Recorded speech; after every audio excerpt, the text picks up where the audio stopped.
Hello everyone, मैं हूं आपका दोस्त Amit Kumar Singh and I like to welcome everyone to first demat learning platform. आज इस सेशन में हम बात करेंगे लिक्विडिटी के बारे में। तो लिक्विडिटी वाला आप कंफ्यूज मत होना, यहाँ मैं आपको केमिस्ट्री नहीं पढ़ाने वाला, सॉलिड लिक्विड गैस। तो यहाँ पे हम बात करेंगे बहुत इंपॉर्टेंट पैरामीटर जिसको बोलते हैं लिक्विडिटी, है ना। तो कभी भी आप कोई स्टॉक को अगर एनालाइज करोगे तो वहाँ पे लिक्विडिटी बहुत बड़ा पैरामीटर आ जाता है। तो जनरली अगर मैं लिक्विडिटी की बात करूं, what do you mean by liquidity. तो liquidity is basically ability to convert ability to convert one form of asset ability to convert one form of asset into another form into another form. इसको liquidity बोलते हैं, है ना। मतलब एक asset के एक फॉर्म को दूसरे फॉर्म में कन्वर्ट करना, है ना। तो आप ये समझना, द मोस्ट लिक्विड इंस्ट्रूमेंट जो होता है वो होता है कैश, है ना। मोस्ट लिक्विड एसेट क्या होता है, वो होता है कैश, है ना। आपने शायद सुना होगा करंट रेशियो, क्विक रेशियो, ये सब सुना है आप लोगों ने। करंट रेशियो क्या होता है, current asset by current liability. Quick asset क्या होता है, तो करंट एसेट से हम लोग क्या कहते हैं, अगर इन्वेंट्री हटा देंगे तो हो जाएगा क्विक एसेट, है ना। तो वही यहाँ पे लिक्विडिटी की बात कर रहे हैं। तो जब भी आप स्टॉक की बात करते हो स्टॉक मार्केट में, वहां पे लिक्विडिटी भी बहुत इंपॉर्टेंट पैरामीटर है। क्योंकि आपको ये समझ में आना चाहिए कि बेसिकली जब भी आप स्टॉक मार्केट में ट्रेड करते हो, basically it's it's a auction market, आप समझो करके। It is basically an auction market जहाँ पे लोग खरीद और बेच रहे हैं शेयर्स, है ना। जब भी लोग खरीद और बेच रहे हैं शेयर, तो कुछ लोग होंगे जो बाई करने की कोशिश कर रहे हैं। तो आप जो प्राइस डालते हो बाई करते समय, उसको बोलते हैं बिड, है ना। जो आप प्राइस डालते हो जब कोई स्टॉक को बाई करने की कोशिश करते हो, उसको बोलते हैं बिट कोट। वही जब आपको इसी स्टॉक को बेचना है, तो आप जो प्राइस डालते हो उसको बोलते हैं आस्क कोट। क्लियर है ना। तो जब अगर आप लिमिट ऑर्डर बुक देखोगे किसी भी स्टॉक का, तो वहां पे आपको bid quotes, best 5 bid quotes and best 5 ask quote दिखते रहेंगे स्टॉक का, है ना। मार्केट ऑर्डर तो नहीं दिखेगा आपको, लिमिट ऑर्डर में दिख जाएगा। मान लो अगर मैं एनएससी की वेबसाइट में आता हूँ, कोई भी स्टॉक ले लेता हूँ, मान लो मैंने कोल इंडिया लिया, मान लो मैंने कोल इंडिया लिया, कोई भी स्टॉक ले लेता हूँ, मैंने कोल इंडिया लिया। तो कोल इंडिया का अगर मैं लिमिट ऑर्डर बुक देखूँ, तो अगर आप देखोगे तो आपको ऐसा, मतलब ये भरा रहेगा। क्योंकि अभी मार्केट काम नहीं कर रहा है तो आपको खाली दिख रहा है, मतलब ये पेंडिंग रह गया, मतलब ये एग्जीक्यूट नहीं हो पाया। ठीक है। तो आपको ऐसे ये ऑर्डर बुक दिखेगा जो भरा रहेगा, है ना। यहाँ पे best 5 bit code, best 5 ask code दिखते रहेंगे, यहाँ क्वांटिटी दिखता रहेगा, है ना। बिट कोड मतलब बिट कोड वो कोड है जिसपे आप बाई करना चाहते हैं, आस्क कोड वो कोड है जिसपे आप सेल करना चाहते हैं। और आपको पता है अगर आप कोई चीज खरीदना चाहते हो तो आप हमेशा कम दाम में खरीदना चाहोगे, राइट। वैसे ही अगर आप कोई चीज को बेचना चाहते हो, आप हमेशा ज्यादा दाम में बेचना चाहोगे। तो जितने भी बिट कोड्स है, उन कम दाम वाले बिट कोड्स में से जो सबसे ज्यादा होगा उसको बेस्ट बिट कोड बोलते हैं। वैसे ही अगर आप उस चीज को बेचना चाहते हो, तो आप हमेशा ज्यादा दाम डालोगे। तो उन बेचने वाले जो आस्क कोड्स है, उनमें से जो सबसे कम होगा उसको बोलते हैं बेस्ट आस्क कोड। ठीक है। तो आप कभी भी जब आप किसी भी स्टॉक को बाई या सेल करना चाहते हो, मान लो मैं टाटा कम्युनिकेशन को बाई या सेल करना चाहता हूँ, ठीक है, मैं बाई या सेल करना चाहता हूँ, कुछ भी करना चाहता हूँ, तो मेरे पास दो ऑप्शन आता है, आपको पता होगा। एक होता है इंट्राडे, एक होता है डिलीवरी। इंट्राडे में आपको सिर्फ 20% देना है, 20% देना है। तो जो स्टॉक 1722 रुपये और 95 पैसा का है, वही चीज आपको यहाँ पे 344.59 पैसे मिल रहा है। क्यों? क्योंकि आपको सिर्फ 20% देना है। दिख रहा है आपको 5.01x, मतलब आपको 1722.95 डिवाइड बाई 5.01, उतने पैसे देने हैं आप। तो वो उतने पैसे आ रहे हैं आपको 344 रुपीज और 59 पैसे, है ना। तो एक होता है, ये होता है इंट्राडे ट्रेडिंग। इंट्राडे ट्रेडिंग में आप जो भी ट्रेड लेते हो, 9:15 के बाद आप जो भी ट्रेड लोगे, 3:15 होते होते वो अपने स्क्वायर हो जाएगा, स्क्वायर ऑफ हो जाएगा, स्क्वायर नहीं हो जाएगा, सॉरी। तो वो अपने आप स्क्वायर ऑफ हो जाएगा। स्क्वायर ऑफ होने का मतलब अपने आप वो पोजीशन से आपको बाहर निकलना पड़ेगा, चाहे आपको जो भी फायदा या नुकसान हो। वही अगर आप इन्वेस्टमेंट करते हो, इन्वेस्टमेंट का मतलब हुआ कि आप पूरे पैसे दे के उसके ऊपर ट्रेड ले रहे हो। क्लियर है? तो जब भी आप चाहे इंट्राडे करो या आप इन्वेस्टमेंट करो, आपके दो ऑप्शन होते हैं, मार्केट ऑर्डर या लिमिट ऑर्डर। मार्केट ऑर्डर मतलब वहां पे आपको कुछ नहीं करना है, जिस प्राइस पे भी कोई स्टॉक ट्रेड हो रहा होगा ऑटोमेटिकली उस प्राइस में अपने आप ट्रेड लग जाएगा। लिमिट ऑर्डर का मतलब क्या होता है, आप यहाँ पे अपना एक ऑर्डर डालिए, आप बोले नहीं 1722 रुपये 95 पैसे में ट्रेड हो रहा है, मैं लूंगा तो 1721 पे लूंगा, और फिर आप यहाँ पे बाइक ऑर्डर डाल दीजिए। तो जब आप बाइक ऑर्डर डालेंगे तो वो चीज यहाँ पे रिफ्लेक्ट होने लग जाएगा। क्लियर है? तो यहाँ पे क्या होता है आप समझो, बिट कोट क्या होता है, बिट कोट मतलब वो कोट जहाँ पे आप कोई स्टॉक को बाई करना चाहते हैं तो आप किस दाम पे खरीदना चाहते हैं, बोली लग रही है, आप ऐसा समझो। आस्क कोट मतलब जब आप कोई स्टॉक को बेचना चाहते हैं तो आप उसको किस दाम में बेचना चाहते हैं, वो हो गया आपका आस्क कोट। तो जितने भी बिट कोट्स होंगे उनमें से जो सबसे ज्यादा होगा वो हो जाएगा आपका बेस्ट बिट कोट, और जितने भी आस्क कोट्स होंगे उसमें से जो सबसे कम होगा वो हो जाएगा बेस्ट आस्क कोट। है ना? तो आप कभी भी देखोगे, जब भी आप देखना करके, तो आपको हमेशा यहाँ पे बिट कोट दिखेगा, हमेशा आस्क कोट दिखेगा। और अगर किसी स्टॉक का आपको लिक्विडिटी मेजर करना है तो हम लोग क्या निकालते हैं, हम लोग निकालते हैं बिड आस्क स्प्रेड। हम निकालते हैं बिड आस्क स्प्रेड, मतलब इन दोनों के बीच का डिफरेंस, है ना, जो भी डिफरेंस होगा इन दोनों के बीच का वो हम लोग निकालते हैं, उसको बोलते हैं बिड आस्क स्प्रेड। वो एक तरीका होता है किसी स्टॉक का लिक्विडिटी मेजर करने का। दूसरा तरीका होता है किसी स्टॉक का लिक्विडिटी मेजर करने का, उसको बोलते हैं इम्पैक्ट कॉस्ट। इम्पैक्ट कॉस्ट का मतलब ये होता है कि आपको कितना एडिशनल पेमेंट करना पड़ेगा just to sustain for the liquidity. क्योंकि अगर कोई स्टॉक के ऊपर इन अप्रोप्रिएट लिक्विडिटी नहीं रहेगा तो आपको एक्स्ट्रा पे करना पड़ेगा ओवर द आइडियल प्राइस।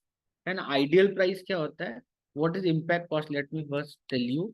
तो it is an additional cost, additional cost need to pay, additional cost need to pay on transaction, on transaction का स्पेलिंग गलत है, additional cost need to pay on transaction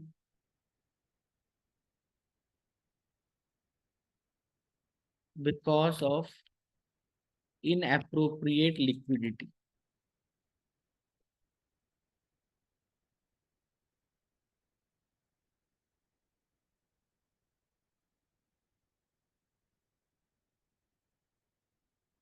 अगर आपको ज्यादा liquidity नहीं मिलेगी तो आप कोई चीज को जल्दी खरीद नहीं पाएंगे या कोई चीज को जल्दी बेच नहीं पाएंगे। खरीदते समय आपको ज्यादा पैसे देने पड़ेंगे और बेचते समय आपको कम पैसे मिलेंगे।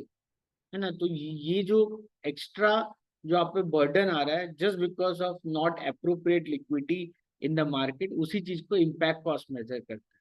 तो इम्पैक्ट कॉस्ट बेसिकली ये बताता है कि आइडियल प्राइस से आप कितना ज्यादा दे रहे हैं। तो आपको बेस्ट बिट कोट पता है, आपको आस्क कोट पता है ना? यहाँ पे आपको ये समझना चाहिए what is the best bid quote, what is the best bid quote. है ना? तो एनी टाइम जब आप ऑर्डर बुक देखोगे आपको बेस्ट बेस्ट 5 बिट कोड और बेस्ट 5 आस्क कोड दिखते रहेंगे। तो बेस्ट बिट कोड क्या है? बेस्ट बिट कोड है is the maximum of all bidding.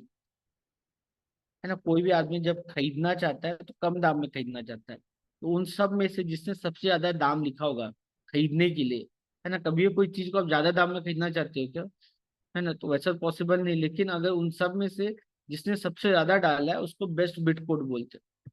वैसे ही बेस्ट आस्क कोड क्या होता है, best ask code, best ask code क्या होता है, minimum of all ask codes. तो वो हो जाएगा आपका बेस्ट आस्क कोड। ठीक है? तो क्योंकि आप कोई चीज को बेचना चाहते हो, आप हमेशा ज्यादा दाम में बेचना चाहोगे ना, तो उन ज्यादा दाम वालों में से जो सबसे कम कोट किया है, तो कुछ सोच के किया होगा, है ना, बीइंग रैशनल एंटाइटी। है ना? आप because we all follow economics, तो आप जो भी करते हो you do for profit, you never do anything intentionally to get a loss. ठीक है? तो आप क्या करेंगे, ये जो आपको बेस्ट बिड और बेस्ट आस्क मिल गया है इसका आप एवरेज निकाल लोगे। इसके एवरेज को बोलते हैं आइडियल प्राइस। तो it is basically best bid price plus best ask price divided by 2, है ना, इसको बोलते हैं आइडियल प्राइस। जब भी आप ट्रेड लेते हो रियल में इन द मार्केट, ऐसा नहीं होगा कि आप आइडियल प्राइस में ट्रेड ले पाओगे। अगर मान लो आइडियल प्राइस कुछ भी है, मान लो आइडियल प्राइस आपका 409 रुपये और 25 पैसे आपका आइडियल प्राइस था। लेकिन जब आपने रियल में ट्रेड लिया, when the रियल में जब आपने ट्रेड लिया, तो द ट्रेडेड प्राइस आपका निकला पर शेयर, पर एवरेज ट्रेडेड प्राइस आपका निकला, मान लो फॉर एग्जांपल जस्ट बोल रहा हूँ, एवरेज ट्रेडेड प्राइस निकला मान लो आपका, मान लो 409 रुपये और 50 पैसे, मान लो ये आपका ट्रेडेड प्राइस निकला। जबकि आइडियली उसका प्राइस होना था 409 रुपये और 25 पैसे। तो आपका इम्पैक्ट कॉस्ट क्या हो जाएगा, आपका इम्पैक्ट कॉस्ट क्या हो जाएगा, इम्पैक्ट कॉस्ट हो जाएगा 409 रुपये 50 पैसे माइनस 409 रुपये 25 पैसे डिवाइड बाई 409 रुपये 25 पैसे इंटू 100, है ना, इसको बोलते हैं इम्पैक्ट कॉस्ट। तो कभी भी आप किसी स्टॉक का इम्पैक्ट कॉस्ट देखोगे, आपको 0.05% ज्यादा नहीं मिलेगा। कोई स्टॉक का अगर आप इम्पैक्ट कॉस्ट देख लो, 0.05 से ज्यादा नहीं मिलेगा। तो इम्पैक्ट कॉस्ट क्या हुआ कि जब आप बाई करने जाओगे तो आपको 0.03% एक्स्ट्रा पे करना पड़ेगा। जब आप सेल करने जाओगे तो 0.03% आपको कम दाम, मतलब उतने 0.03% कम बेच पाओगे, उतने कम दाम में आप बेच पाओगे। Why? Because of appropriate liquidity in the market, because of inappropriate liquidity in the market, because we don't have enough liquidity in the market, है ना। लिक्विडिटी नहीं रहेगी, बायर है तो सेलर नहीं है, सेलर है तो बायर नहीं है, तो हमेशा ट्रेड में प्रॉब्लम आएगी। ट्रेड तभी हो सकता है जब when you have a buyer and you have seller for the commodity. अगर बायर ज्यादा हो जाएंगे सेलर से ज्यादा तो प्राइस ऊपर चल जाएगा, सेलर ज्यादा हो जाएंगे तो प्राइस नीचे आ जाएगा। क्लियर है राइट? यहाँ तक किसी कोई डाउट है तो पूछे आप लोग। ठीक है, तो यहाँ पे आप ऑर्डर बुक में देखेंगे, तो आप कभी ट्रेडिंग आवर के टाइम पे देखना, तो आपको ये आस्क कोड बिट कोड सब आपको भरा हुआ दिखेगा। कोल इंडिया का देखो लगभग 63.97 लाख शेयर्स ट्रेड हो रहे हैं, है ना, जिसका इसका मार्केट वैल्यू है 282.86 करोड़ रुपीस, है ना। टोटल मार्केट कैपिटलाइजेशन अगर आप देखो तो आपको अलग कुछ दिख रहा है, एक फ्री फ्लोट मार्केट कैपिटलाइजेशन दिख रहा है। तो इम्पैक्ट कॉस्ट तो आपको समझ में आ गया होगा। तो यहाँ पे अब मैं थोड़ा बात कर लूँ कि टोटल मार्केट कैपिटलाइजेशन और फ्री फ्लोट मार्केट कैपिटलाइजेशन अंतर क्या है इसमें। आप बात समझिए कि कभी भी आप किसी स्टॉक को एनालाइज करते हो तो उसका जो मार्केट वैल्यू जो निकलता है उसको मार्केट कैपिटलाइजेशन बोलते हैं, ठीक है। किसी भी स्टॉक का जो अगर आप मार्केट वैल्यू निकालोगे तो आपको मार्केट कैपिटलाइजेशन उसको बोलते हैं। मार्केट वैल्यू के हिसाब से हम किसी स्टॉक को तीन भाग में बांट सकते हैं, large cap stock, mid cap stock और स्मॉल कैप स्टॉक। तो लार्ज कैप स्टॉक्स, मतलब आशा करता हूँ आपको ये सब चीज पता होगी, मैंने पिछले बहुत सारे वीडियोस में सब चीज डाला हुआ है ना। अगर आपको नहीं पता है तो आप कमेंट ऑप्शन यूज कीजिए या somehow try to connect with me so that I'll dare to help you with your doubts। तो बेसिकली आप समझिए किसी भी कंपनी का अगर आपको मार्केट वैल्यू निकालना है तो वो निकलेगा आपका मार्केट कैपिटलाइजेशन से, है ना। मार्केट कैपिटलाइजेशन का क्या होता है formula, it is market price पर शेयर, है ना। एक शेयर का कितना दाम है आपका मार्केट में, मार्केट प्राइस पर share into number of shares outstanding,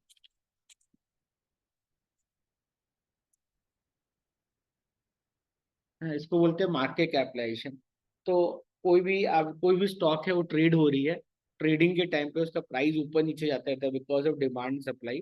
उसको अगर इसके टोटल नंबर ऑफ शेयर से अगर आप मल्टीप्लाई कर दोगे, कितने शेयर है उसके मार्केट में, तो आपको मार्केट कैपिटलाइजेशन मिल जाएगा। तो मार्केट कैपिटलाइजेशन के हिसाब से कोई भी स्टॉक को आप तीन भाग में डिवाइड कर सकते हैं। या तो होगा आपका लार्ज कैप स्टॉक, है ना, या तो होगा आपका मिड कैप स्टॉक, या तो लार्ज कैप स्टॉक, या तो मिड कैप स्टॉक, या तो हो जाएगा आपका स्मॉल कैप स्टॉक।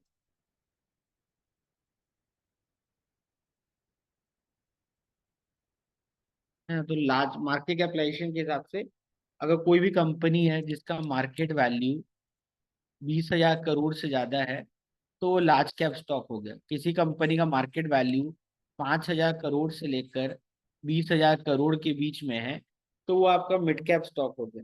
किसी भी कंपनी का मार्केट वैल्यू अगर वो 5 करोड़ से कम है तो वो स्मॉल कैप स्टॉक हो गया। ठीक है, तो मार्केट वैल्यू के हिसाब से आप किसी भी कंपनी को तीन भाग में बांट सकते हैं, है ना। तो मार्केट कैपिटलाइजेशन आपको समझ में आ गया। अब दूसरा वर्ड जिसमें आप कंफ्यूज हो सकते हो जिसको बोलते हैं फ्री फ्लोट मार्केट कैपिटलाइजेशन। तो यहाँ पे आपको समझना पड़ेगा कि जब भी आप फ्री फ्लोट मार्केट कैपिटलाइजेशन की बात कर रहे हैं तो फ्री फ्लोट मार्केट कैपिटलाइजेशन क्या है? इट इज मार्केट कैपिटलाइजेशन जो आपने पढ़ा है वही चीज है। Market market capitalization into free float factor, into free float factor. तो फ्री फ्लोट फैक्टर क्या है? ये 0 से 1 के बीच में एक वैल्यू देता है जो किसी भी स्टॉक की लिक्विडिटी के बारे में बात करता है। तो फ्री फ्लोट फैक्टर का मतलब ही यही है कि मान लीजिए अगर कोई स्टॉक है जिसका 100% लिक्विडिटी है, उसने जितना शेयर मार्केट में डाइल्यूट किया था पब्लिक इशू के टाइम पे उतने पूरे शेयर्स ट्रेड हो रहे हैं, है ना। तो इसका फ्री फ्लोट फैक्टर क्या होगा? आपका 1 होगा। तो और है ना, तो फ्री फ्लोट फैक्टर क्या है? आपका total number of liquid shares, है ना, कितने शेयर्स आपके लिक्विड है, total number of liquid, free float factor total number of liquid shares divide by total number of shares issued,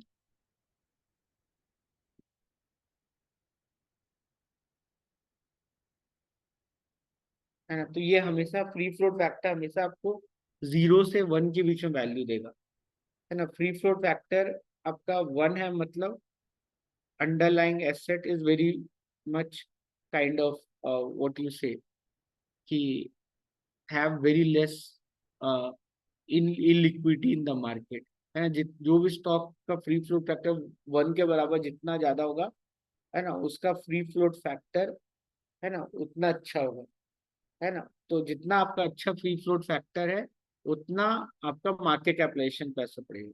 तो फ्री फ्लोट फैक्टर कुछ नहीं है, 0 से 1 के बीच में एक वैल्यू देता है जिसमें जो हम निकालते कैसे हैं, that is basically total number of liquid assets divide by total shares issued.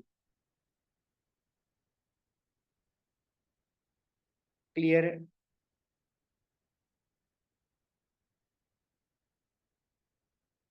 समझ में आ रहा है सबको? तो अगर आप यही वही चीज अगर कोल इंडिया का देखेंगे तो आपको दिख रहा होगा फ्री फ्लोट मार्केट कैपिटलाइजेशन। तो अगर मुझे कोल इंडिया का फ्री फ्लोट फैक्टर निकालना है, फ्री फ्लोट फैक्टर निकालना है मान लो मुझे कोल इंडिया का, तो क्या करूंगा? बस देख लूंगा फ्री फ्लोट मार्केट कैपिटलाइजेशन कितना है। That is 101,101,240,241। फिर आपका यहाँ पे मार्केट का मार्केट कैपिटलाइजेशन क्या था? 2,73,625। तो ये हो गया आपका फ्री फ्लोट फैक्टर। ये हमेशा आपको 1 से कम वैल्यू देगा। 1 का मतलब ये हो कि आपका सब स्टॉक लिक्विड है, सब shares are equally available for trading in the market. लेकिन you know that in reality कि बहुत बार बहुत सारी कंपनियां किसी शेयर को खरीद के उसको होल्ड करके रखती है ना, फॉर सम रीजंस। तो ये आपका फ्री फ्लोट फैक्टर क्या मेजर करता है? Liquidity on the stock. किसी भी स्टॉक का फ्री फ्लोट फैक्टर जितना ज्यादा होगा उतना उतना स्टॉक आपका अच्छा होगा। क्लियर है ना। जितना कम फ्री फ्लोट फैक्टर उतना लिक्विडिटी का प्रॉब्लम हो सकता है आपको, है ना। आप किसी चीज को खरीदना चाहोगे तो आप खरीद नहीं पाओगे, किसी चीज को बेचना चाहोगे तो बेच नहीं पाओगे। जनरली क्रूड ऑयल में अगर जो लोग ट्रेड लेते हैं, तो अगर आप क्रूड ऑयल का ऑर्डर बुक खोल के देखोगे तो आपको 100 रुपये, 200 ऐसे ही आपका क्वांटिटी दिखते रहता है, मतलब बहुत कम लोग ट्रेड लेते हैं करके। क्लियर है आप लोगों को? यहाँ तक समझ में आ रहा है? कोई डाउट है किसी को पूछ सकता है करके?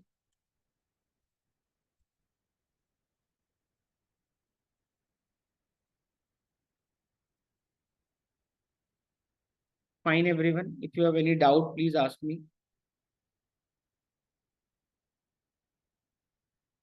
तो यहाँ पे आप देख सकते हो इम्पैक्ट कॉस्ट आपको दिख गया, मार्जिन कितना चाहिए, है ना। अपर बैंड लोअर बैंड आप समझते होंगे, 52 वीक हाई मतलब पिछले एक साल में कितना ऊपर नीचे गया, कितनी वोलिडिटी है, पी रेशियो हो गया, बीटा हो गया, ये सब अपन अगले सेशन में करेंगे। क्लियर है। तो मेरा ऑब्जेक्टिव इस सेशन का था कि मैं थोड़ा लिक्विडिटी के बारे में बात करूं।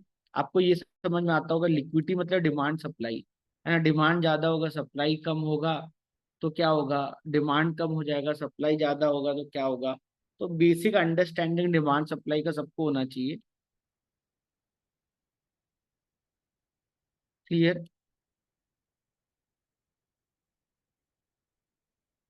क्लियर है। तो यहाँ तक किसी को डाउट है तो पूछ सकता है।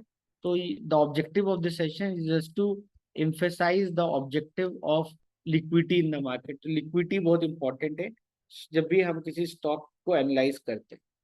Clear everyone. So it's time to wind up this session. Thank you everyone. I'll see you all in next video.